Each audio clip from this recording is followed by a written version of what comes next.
So, nakabili na tayo ng ulam.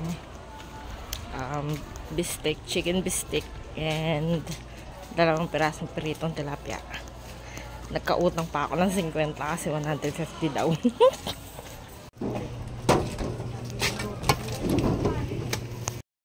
So, ayan guys, sa halagang 150, may ulam na kami. Kaso, 100 lang yung dala kong pera. So, nagkautang ako ng 50 sa tindahan.